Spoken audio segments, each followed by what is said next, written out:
Hello, class 7. Today's topic of discussion in chemistry is corrosion of iron. When iron reacts with moisture of air and oxygen also that is present in air, then iron reacts with moisture and oxygen, producing a flaky substance that you can see over here. It is reddish brown in color, which deposits on top of iron. Now, this substance is actually ferric oxide mixed with some molecules of water. All right.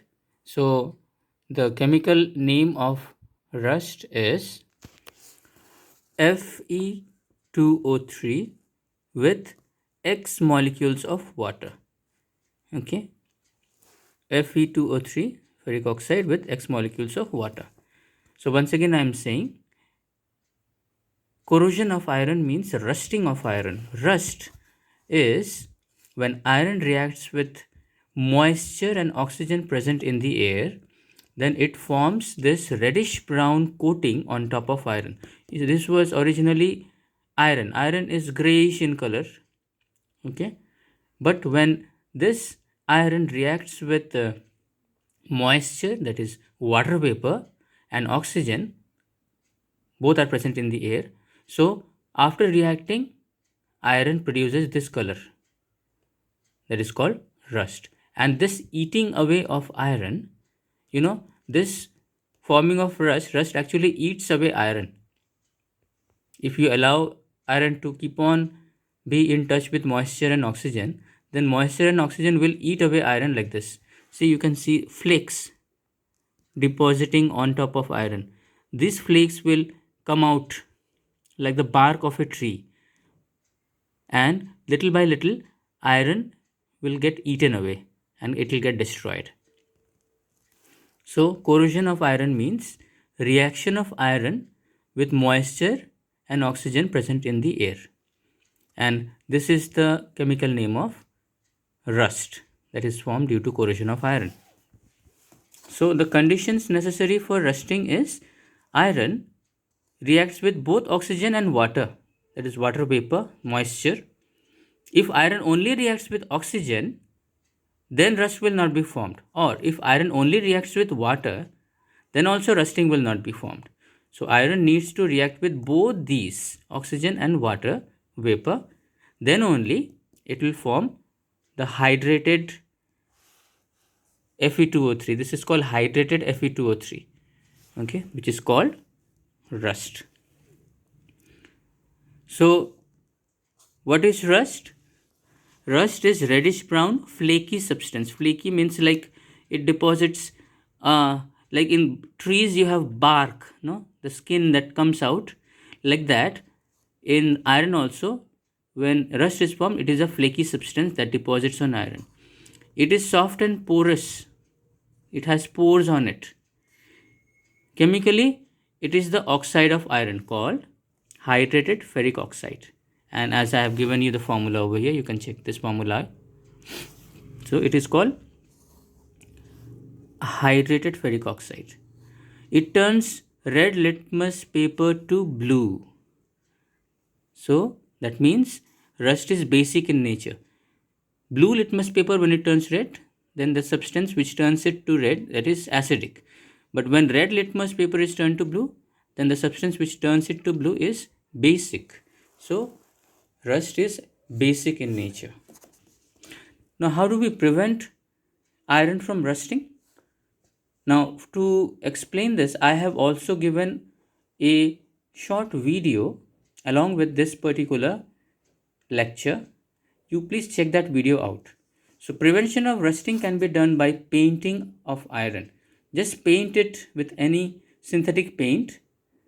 If iron is painted with some synthetic paint, then iron will not be in direct contact with the atmosphere. So it will not rust. Next is apply grease or oil. You have your bicycles. If you don't apply oil, you may have seen that your chain and the pedal, that the part of the pedal which holds the chain, it turns to reddish brown. That is, it starts to rust. Once it starts to rust, then your cycle will make all sorts of noise when you drive that cycle, and it will not catch speed no matter how much force you apply on the pedal. So if you apply grease or oil on the chain or on the ball bearings of the wheel, then you will see that that oil and grease, it will deposit on top of the iron spare parts of your cycle.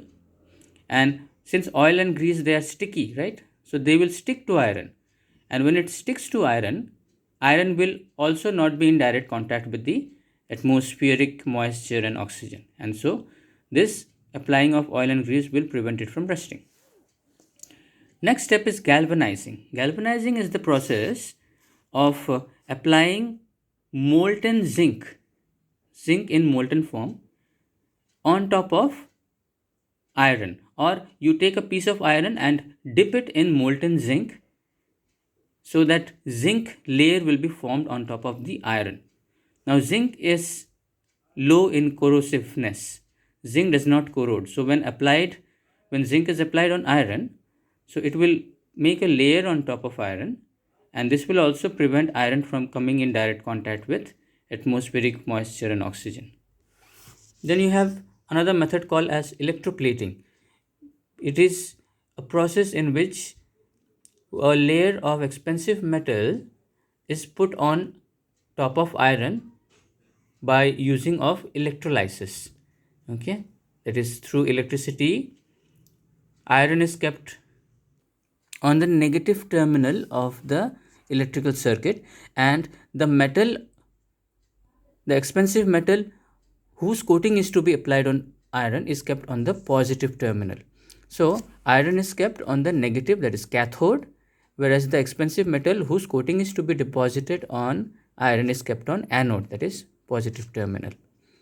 Okay, so this is the method also in which a layer of an expensive metal is put on iron by electroplating. Next is alloying. Now iron, for example, iron is mixed with chromium and nickel to make stainless steel. So when iron is mixed with chromium metal and nickel, it produces an alloy of iron which does not react with atmospheric moisture and oxygen. So this also protects iron from getting rusted. So here is one experiment that is given in your book, whose aim is to demonstrate that air and moisture both are necessary for rusting.